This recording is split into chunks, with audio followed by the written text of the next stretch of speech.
Either we heal as a team, or we're going to crumble. Inch by inch, play by play, till we're finished. We're in hell right now, gentlemen, believe me.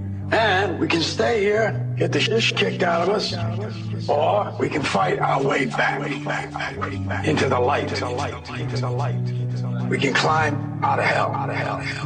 1 inch at a time. You know, when you get old in life, things get taken from you. I mean, that's part of life. But you only learn that when you start losing stuff. You find out life's this game of inches. So is football. Because in either game, life or football, the margin for error is so small. I mean, 1/2 a step too late or too early, and you don't quite make it. 1/2 second too slow, too fast, you don't quite catch it. The inches we need are everywhere around us. They're in every break of the game, every minute, every second. On this team, we fight for that inch. On this team, we tear ourselves and everyone else around us to pieces for that inch. We claw our fingernails for that inch. Because we know when we add up all those inches, that's going to make the fucking difference between winning and losing. Between living and dying. I'll tell you this, in any fight, it's the guy who's willing to die who's going to win that inch. And I know if I'm going to have any life anymore, it's because I'm still willing to fight and die for that inch. Because that's what living is. There's 6 inches in front of your face. Now, I can't make you do it. You got to look at the guy next to you. Look into his eyes. Now, I think you're going to see a guy who will go that inch with you. You're going to see a guy who will sacrifice himself for this team because he knows when it comes down to it, you're going to do the same for him. That's a team, gentlemen. And either we heal now as a team, or we will die as individuals. Ideas are bulletproof. Welcome to the show, guys. I'm your host, Popeye from FederalJack.com. It's May 20th, 2011. This Friday, I have a special show lined up for you. I'm joined by my guest, Steve Stars, today. And Steve and I did a 2-hour show yesterday on Bob Tuskin's radio show about the Titanic and the sinking of the Titanic and the shady things and facts that many people don't know about. So today, I figured I would bring him over as a guest, and even though we don't have 2 hours, we only have an hour, we're going to be covering a condensed version of what we covered last night on Bob Tuskin's radio show. So, without wasting any more time, Steve, say hello. Well, I'm glad to be here. I hope I'm coming through clear and everything like that. Glad to be back with you, Popeye. You're coming through nice and loud and clear. We had a great show last night. And, yeah, we did. Were discussing the Titanic and everything. Go ahead and, if you want, tell the listeners pretty much what you know about the sinking of the Titanic and why you think it's a shady, hinky situation. Well, the first time I heard this, I guess I kind of go through the metamorphosis because maybe some of our listeners, aren't quite as tuned to what we've been looking at lately. The first time I heard about the possibility that the Titanic was a deliberate sinking, that it was an act of mass murder rather than an accident at sea, I thought it's the craziest idea I've ever heard. Come on, you've got to be kidding me. But as I began to look at some of the stuff that was around there and begin to peel back some of the layers and take a little bit look at the investigation of what was going on and started asking some questions as to all the anomalies of how this so-called accident took place, I started seeing things that I had never imagined. And I read Walter Lord's book, A Night to Remember, which, by the way, deals with the Californian issue and a lot of other controversies, which were going on, as we mentioned last night, Popeye, all into the 90s, even before James Cameron's latest, PR release of the sympathetic story of the Titanic accident. I began to look at some of these things, and I thought I heard these, people like Eric John Phelps and some of these others say that the Jesuits pilots had wrecked the Titanic. I thought, man, that's really over the top. But as I started looking at this, I started saying, wow, I thought I knew a lot about this. I knew some of the names of the people like Fleet and Lightholder and Phillips and Bright and of course, Captain Edward J. Smith. And there was a very elaborate guest list on this boat. We talked about that last night. John Jacob Astor, with the richest man in the world at that time. Guggenheim, the man who owned Macy's, the man who made Levi's, and then, of course, the illustrious Molly Brown. But as I looked at this a little bit more, I started thinking, well, wait a minute. How did this accident happen? Especially, the first place that you look at it is you go, there were so many people warning folks about this ice that was out there in that area. What I didn't know at that time was there was this huge tongue of ice that was extending about 70 miles down, north and south, in the middle of the ocean. And it was about 5 miles wide. This wasn't an iceberg. This was a shelf. It was literally a broken piece of the ice cap that was floating down like a big finger. Everybody knew that this ice was out there. Today, if you get on an airplane, your pilot knows the weather. He's been watching it for 2 to 3 hours at least before he puts on his headphones and sits down in the cockpit. They know exactly what's going on there. They're thinking of contingencies. They stay very well in tune with these things. And back in that day and age, the telegraph system, the Marconi wireless telegraph system, was so powerful that they could speak to people all over the Western Hemisphere, or from New York to Europe. The shipping people knew out there that this big floating ice cap was out there. So there was no excuse for Captain Edward J. Smith to not know where he was headed in this thing. And that's when it began to dawn on me that something's wrong with this picture. This guy it's like driving a car at 90 miles an hour into a brick wall. He was headed directly into this ice cap, not just an iceberg, but a huge floating ice cap. And, we posted that on Bob's website. By the way, you got a great story up there on Federal Jack, too, by the way. I wanted to mention federaljack.com. Take a look at that if you're up there, folks, on the website, because there's a great post and great story there that Popeye's put up. But also we posted that map that shows you all the ships that were around this huge tongue of ice, the Mount Temple, the Californian, and a number of different ones who were notifying the Californian by telegraph that this was out there. So this was the first thing that began to really make me think, what's going on here? This story doesn't make any sense. Why would this man deliberately head in the middle of the night into this big, huge ice cap? Not just to weed his way through around all these floating icebergs, but right into an ice cap. It didn't make any sense at all. This is part of the story that we've never heard. Anyhow, that was the kind of my metamorphosis. Then, as we talked about last night, we saw this book that was out. There was a book written called The Wreck of the Titan. It was called Futility, The Wreck of the Titan by Morgan Robertson. And you can Google Morgan Robertson, and you will find his name. And you'll find the name of the book. And this book came out in 1898, 14 years before the Titanic. And it's the exact script of what happened with the Titanic. This is when it really got to me. I said, wait a minute. This story was told in a novel 14 years before it happened. The ship's name was even the same. And we talked a little bit about the similarities between these two ships. They both had a capacity of 3,000 people. They both hit an iceberg in the North Atlantic, about 400 miles from Newfoundland, virtually the same location. They both had the same amount of pretty much displacement of water. They both went down very quickly. The difference was though, here was the key thing. The Titan hit the ice shelf. The Titanic hit an iceberg before it hit the ice shelf, which is really a strange twist to the whole story, because the Titan went down and almost everybody drowned on it, and 705 people, as you know, got off in the lifeboats, which Captain Smith was reluctant to give the order to lower those, by the way, on the Titanic. But see, from what I understand, he was like, even the term dithering wouldn't cover what he was doing. His officers were yelling at him, "Sir, we have to do this. We have to launch the lifeboats." And he was just sitting there, just not making the decision. Kind of like Donald Rumsfeld wasn't around to make the decision to shoot down, 77 or Flight 93. But I digress. Go on. Oh, no, I think you're actually progressing here, because this is exactly what we're talking about. Something's wrong with this whole story. And that's what we're pointing out. As you start to look at this, you realize, maybe he was thinking, we need to have everybody drown or go down on this ship. I don't want to lower the lifeboats. I actually think they hit the iceberg by mistake before they got into the real thick stuff in that ice field that they were heading into. And that's what surprised him. And as you said, He was dithering. He was, they couldn't figure out what was wrong with this guy. Why isn't he making decisions? He said, or he knew basically his job was to take everybody on that ship down. This was a mass murder that they were going to make it look like an accident because there were certain people, and we'll talk about those people who you know very well, Popeye, who wanted this ship on the bottom.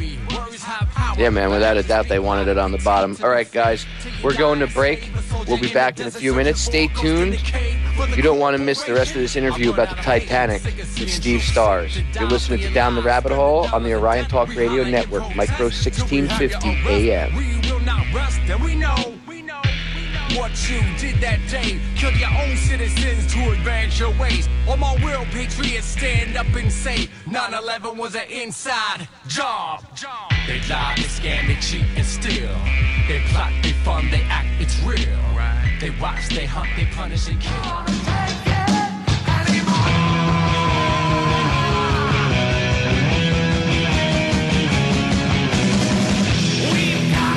That's right. We're not going to take it anymore. We're tired of the crap. And that's why I come on and I do this radio show. So I can tell you the truth. You can learn and educate yourself, and then you can get pissed off and say the same thing. Okay, welcome back. This is Down the Rabbit Hole.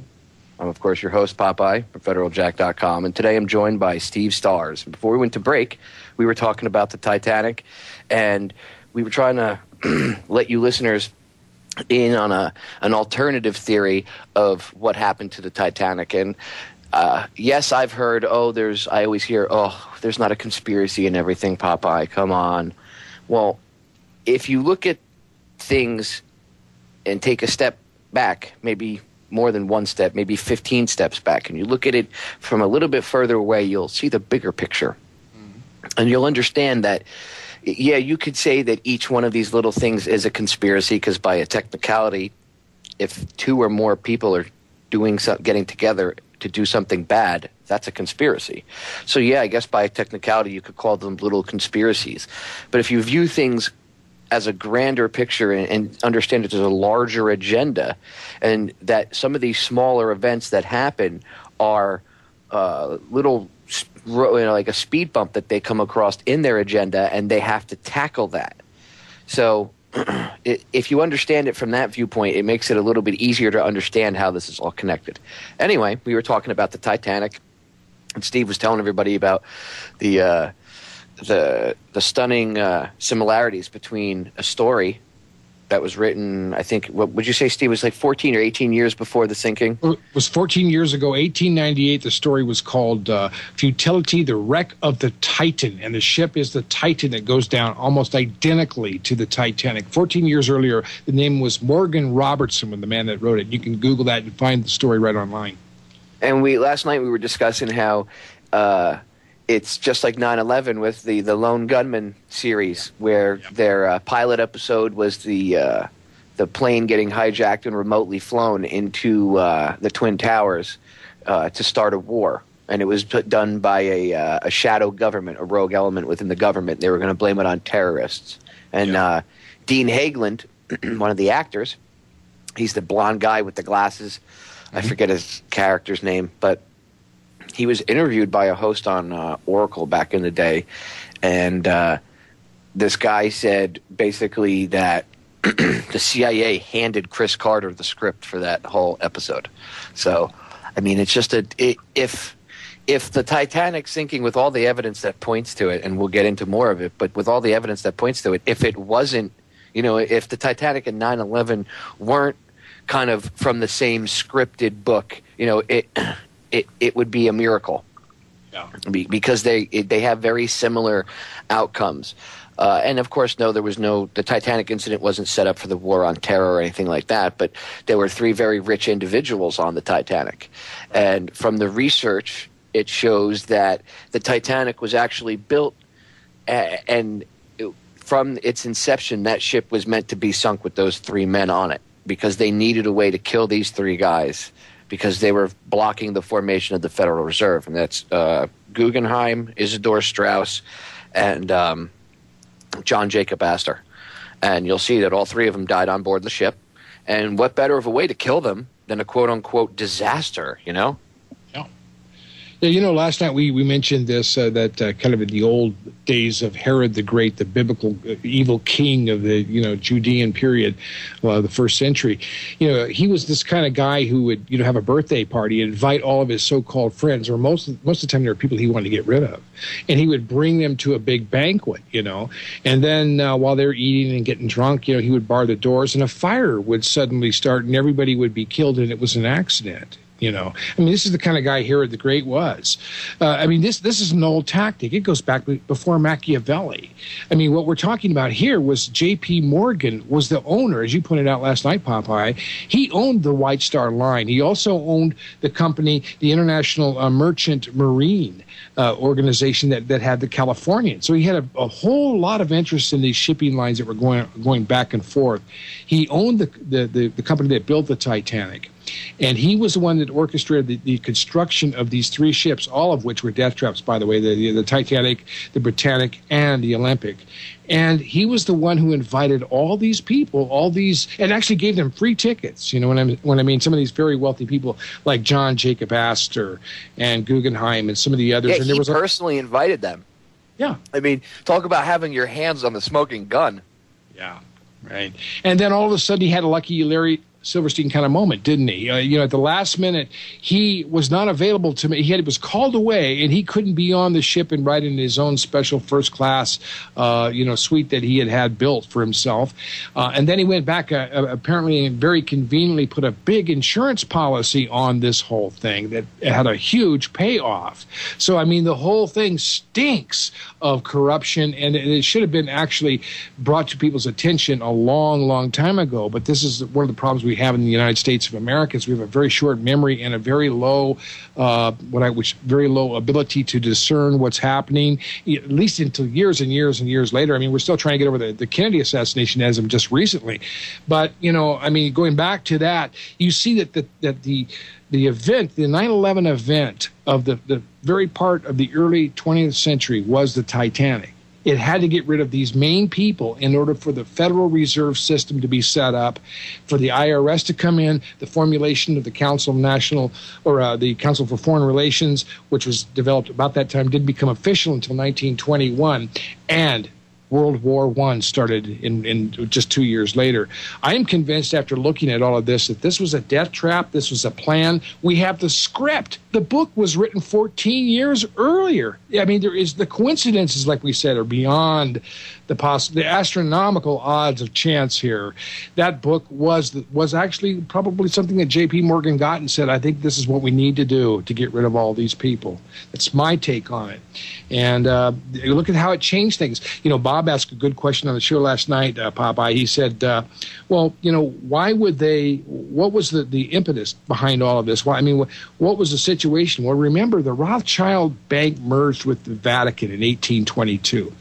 We had all kinds of problems through the Civil War. We've had a lot of presidents assassinated between Zachary Taylor and even John F. Kennedy, of course. But even between that time, the time period before the Federal Reserve Bank was started in 1913, they were grappling for control over the finances of the United States of America. And Astor was probably the wealthiest man in the world at the time. Right. And those three together, Astor, Strauss, and Guggenheim, had, by those standards then, they were worth over $500 million. Now, if anybody could think, people say, well, that's not a lot of money. Really? This is before the formation of the Federal Reserve. So this is actually before the value of our dollar went, right, or the value of the currency, the country's currency. I hate to say the dollar because the dollar's actually the Federal Reserve's a little evil baby.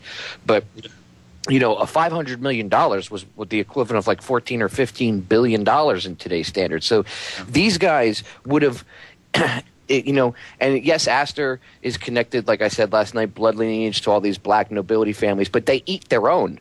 If somebody stands in their way, and Astor's the richest man in the world, asking him to give up that, lose half of his riches because they would create the Federal Reserve, he's not stupid. He knows the value of his dollar is going to go, instantly he would lose, over the course of time. It would be like giving away vast amounts of his fortune. So he's not going to want to do that.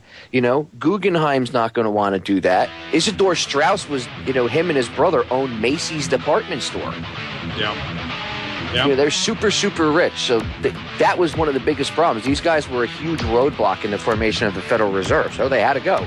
All right, guys, we're going to break. We'll be back in a few minutes. We're going to go pay the bills. Stick around. We're going to give you some more interesting information about the Titanic, including some information that we ourselves found out last night from a caller. Right on. So stay tuned.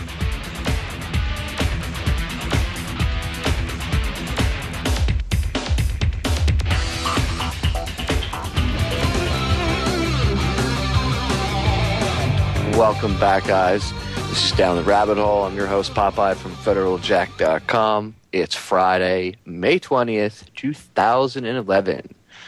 Before we went to break, my guest, Steve Stars, and I were discussing the Titanic, and we were letting everybody into a little secret that many people don't know about, that there's an alternative theory about the Titanic sinking, and that there's actually more controversy behind it than you'd think. It's just kept out of the mainstream media here in the United States, which isn't hard. 6 companies own all of the media outlets. So, Operation Mockingbird, CIA back in the 50s got together and figured out exactly how much money they would need and what stations they would need to take over. So it's not like this is a joke. When you have, and the CIA does so through front companies. That way it's not overt, that they're not out there going, hey, it's us, the CIA. They do so through front companies who the owners of such companies or, board, high-ranking board members are, CIA assets or CIA agents, or quote unquote, I'm doing air quotes, retired CIA agents. So, Leon Panetta, he's, head of the CIA right now, and now he's being put into Secretary of Defense, Jesuit. Right. This isn't a joke. The Vatican, people always ask, well, who's at the very top of the pyramid? Well, we really don't know, but I could tell you who's close to the top, and that would be the Pope. Yeah. Or the Black Pope. Yeah. Yeah, the Black Pope, the Jesuits. The Pope, Ratzinger's, he's got some power, but he's a joke compared to the Black Pope.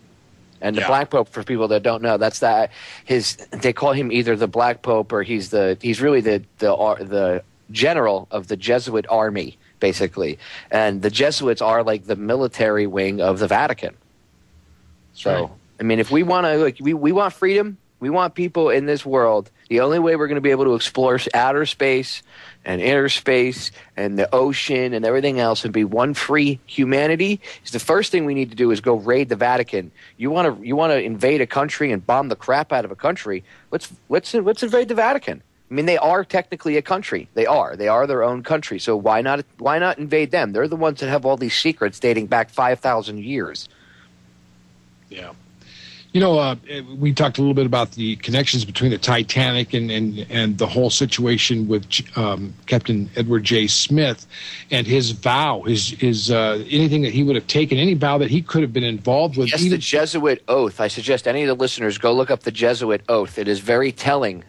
Last night on air, I read a chunk of it. It's in the article that's on Federal Jack about the Titanic. Just type in Titanic, / Jesuits, and it'll pop up on Federal Jack in our little search bar, or you can just type in Titanic and there's a couple stories that'll pop up. But pretty much it's like, I give my bomb, I'm just a puppet. And I'm paraphrasing here, but literally this is just like Popeye's paraphrasing of pretty much almost a literal translation now. And Steve can back me up that, I'm a puppet, use me as you will. I'll do whatever you want. I'm pretty much I'm just a puppet in the Jesuit master Black Pope's hands to be used at his desire and at his behest. And that's paraphrasing it, and that's me putting my, my little Popeye, spin on it. But it's not really spin. I shouldn't say spin. That's just my version of what they say, and their thing is actually a little creepier. Mine's kind of a little easier to listen to, as I stumble through it here. But theirs is much creepier, and the whole oath itself is very creepy. The Jesuits are evil. There's a reason they've been kicked out of almost every country in the world. Yeah.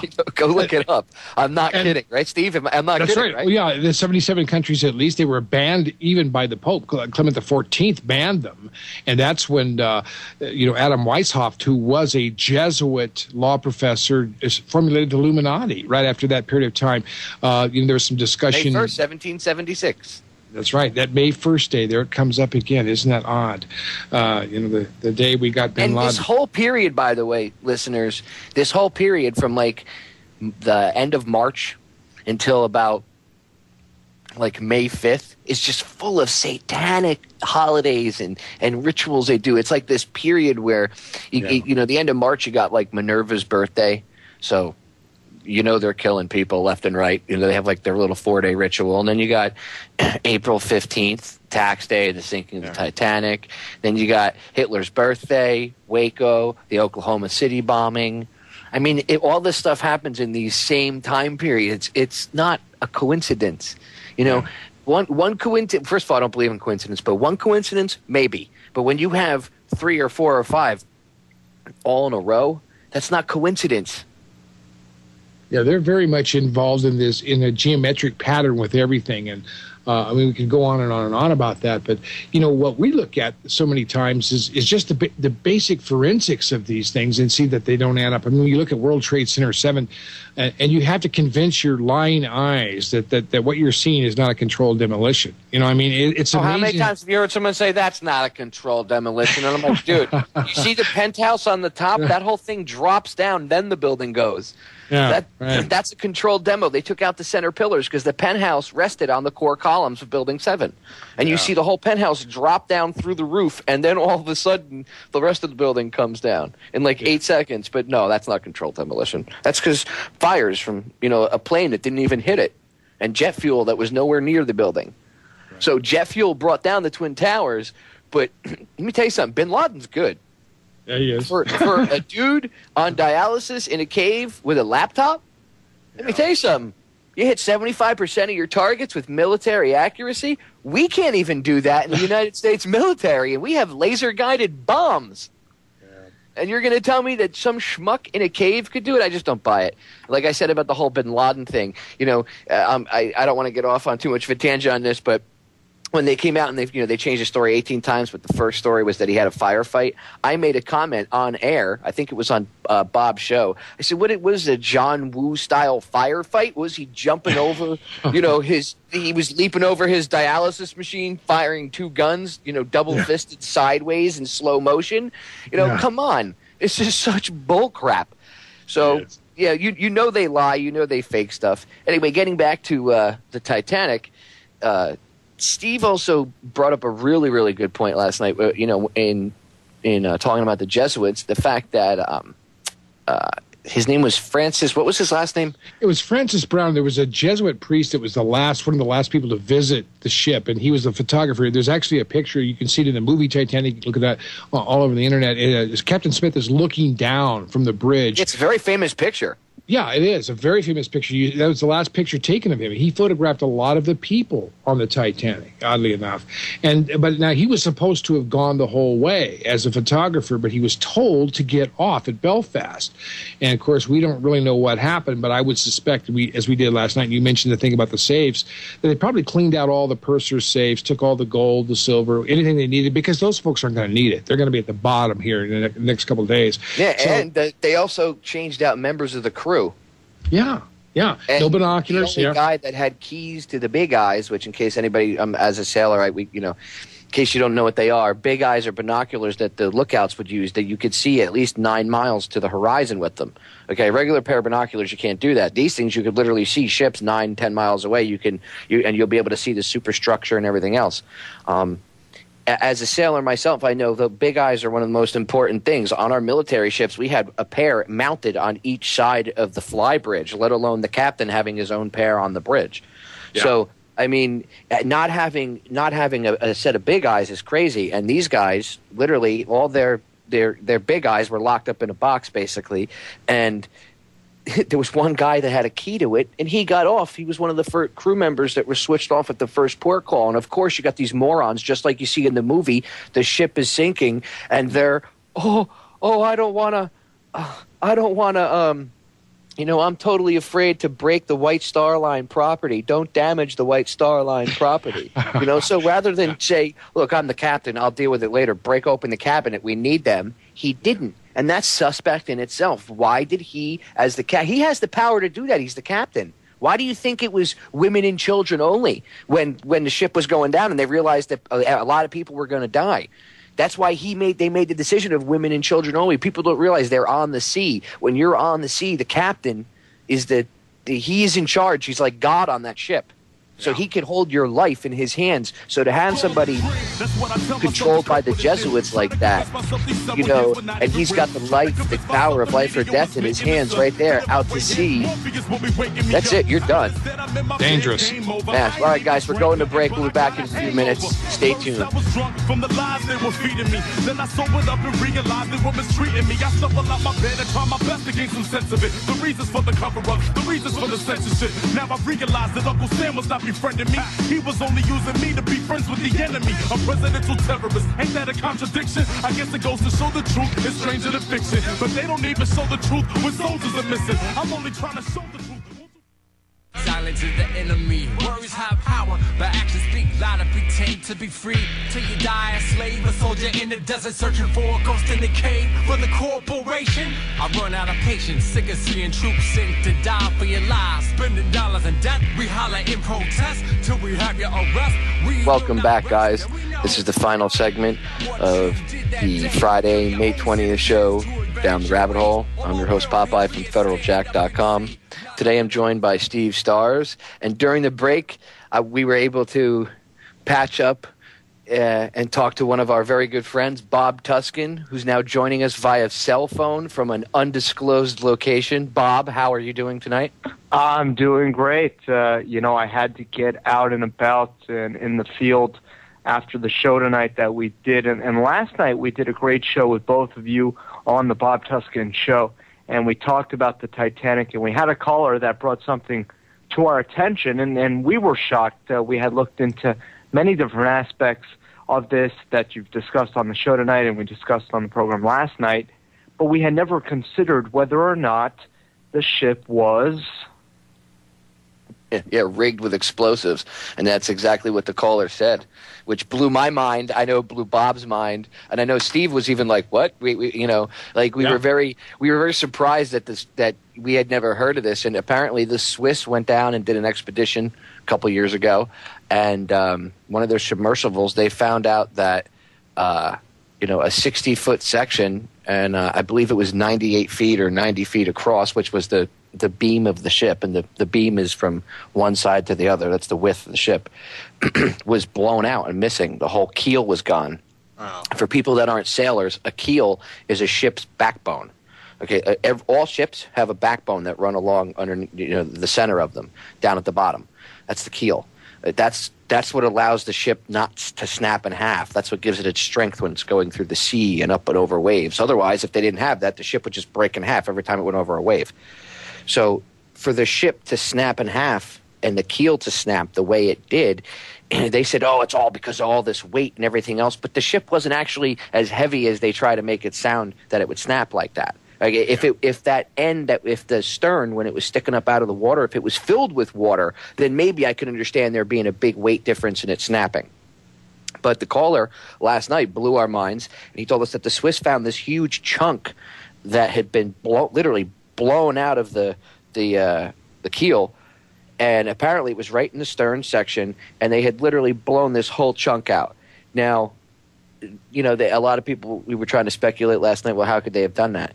Well, all you would need is a well-placed sea mine or a well-placed explosive on the side, and it doesn't have to. Apparently, it didn't have to be very big because, like Steve said, you could sink one of these ships with a sledgehammer just by hitting the steel plates where the rivets were. So, you take a small explosive, which they had back then. People, okay, nothing new. Yeah.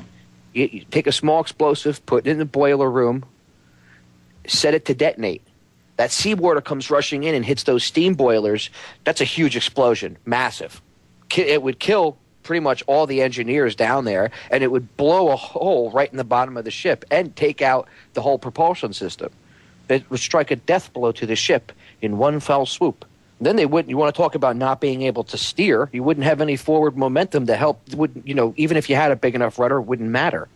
So, I mean, they could have been headed, like Steve said, they were headed for an ice shelf, and the evidence shows that they accidentally hit the iceberg. That the ice shelf that they were headed towards was actually much bigger, and they were headed directly at it. They were going to T-bone this thing, just like they did in this book.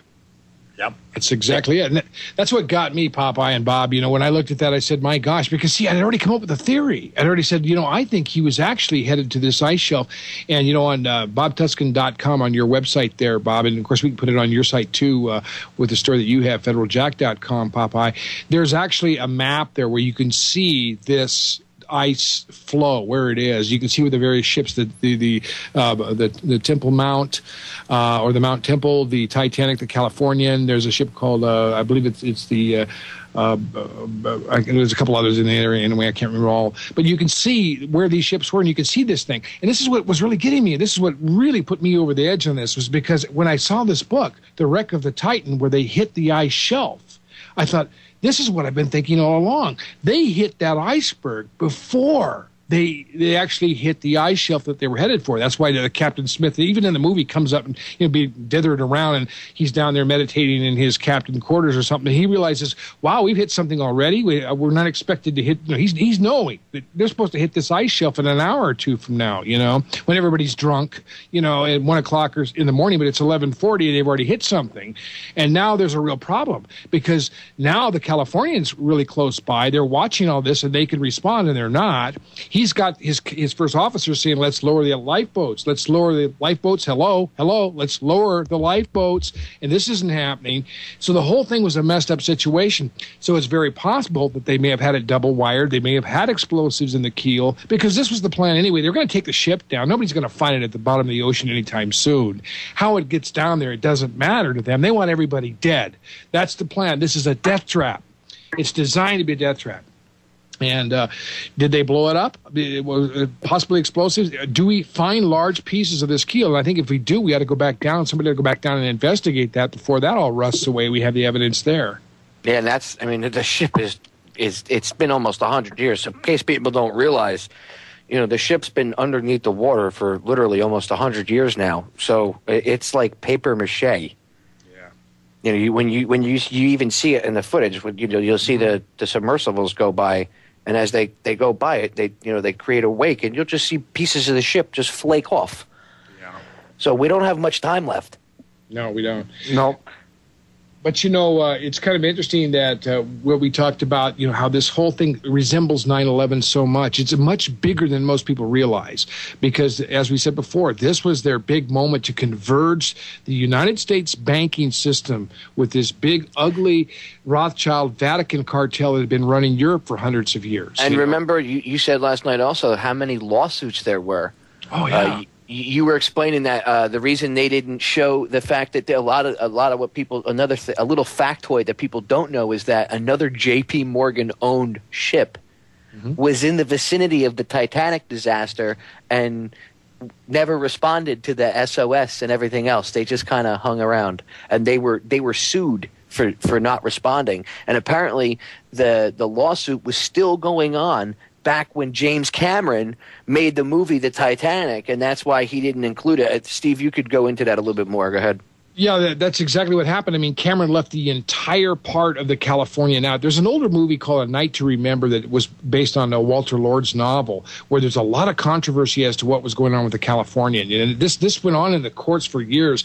And when Cameron was coming out with his movie, as I understand, if I got it straight here, there was controversy as to whether they were going to bring up the whole issue of the Californian again. You know what I mean? And this was going right down to the wire before the release of the film because, they didn't want to dig into that and open that bucket of worms again and start all this controversy. You got to wonder if he was told to shut up and to keep it out. Yeah, whatever the case is, he decided not to even include any image or any pictures at all. It's almost like if he had not wanted to get into it as a filmmaker, he could have just maybe, mentioned the name or something in passing. But he didn't even mention that. It was like it had never existed. You know, until I got into researching the Titanic, you know, more and the whole purposeful sinking and everything of it, I didn't even know about the Californian. So it blew my mind when I found out that it was a J.P. Morgan-owned ship, and it kind of just hung around and watched another J.P. Morgan-owned ship, which you would consider a sister ship if you're owned by the same people. First of all, let me explain something real quick, people. I don't want to hear, oh, maybe they didn't want to get killed or anything. As a sailor, you have an obligation. You know, during World War II, during the battles between the British and the Germans, the British would sink German ships, okay? And as their sailors were all floating around and stuff in the water, like the Bismarck, all right? When they sunk the Bismarck, they went up and tried to rescue as many people as they could. Somebody said they reported a U-boat in the area, and then they took off, and a lot of the Bismarck sailors drowned. But the ones that survived were picked up by British ships who had just 15 minutes before been firing at them. Okay, it's a code of ethics as sailors. Somebody's in the water, they're in distress, you help them. It's a basic human thing. So it's very odd that the ship captain would be like, no, you know, not even worry about it, not talk about it. The radio operator, or actually it's a teletype, whatever it was, the little I forgot what it was called. The telegraph. Yeah, that's it. The telegraph. The telegraph operator. He should have answered it. You know what I mean? Why didn't they? And that's actually that's even a bigger chunk of the story, and yet James Cameron conveniently left that out. Yeah, the whole controversy was left out. You know, it was interesting too, Popeye, that they were gone the next morning. I mean, as soon as it was 6 o'clock in the morning, or as soon as possible, as soon as light was coming up, the Californian beat it the hell out of there because they knew now they were in real trouble. The Titanic was down, and they had to have some excuse. And then they came wandering back in, where the Carpathia picked up all the survivors. And this controversy went on and on. I should say that you can actually go online and you can listen to radio interviews of survivors of the Titanic. People will tell you about the Californian. I've even heard stories that people, after the screaming and everything stopped and it got really quiet out there, they could hear the motors and the engines, the steam engines turning over there in the Californian. They could see the red and green port and stern lights there, you know, or starboard and port lights there. They could see the Californian, and those people didn't do anything to help them. You know, this was a mass murder. This was the 9/11 of that time. It was designed to set up the New World Order's banking system. And to this day, people still don't know what happened there. Yeah, and it kind of helped give birth to the Federal Reserve System. It's just amazing, isn't it? The deeper down the rabbit hole you go, the darker it gets. Steve, thank you for coming on my show today. My pleasure, buddy. I wish I had more than an hour. I'm going to have you back on soon. Bob, thanks for coming on for the last segment and joining us, and thanks for having me on your show yesterday for a great show, and thank you for everything you do, pretty much. So, just check out the shows, guys. We'll be back every Wednesday and Friday and every Sunday.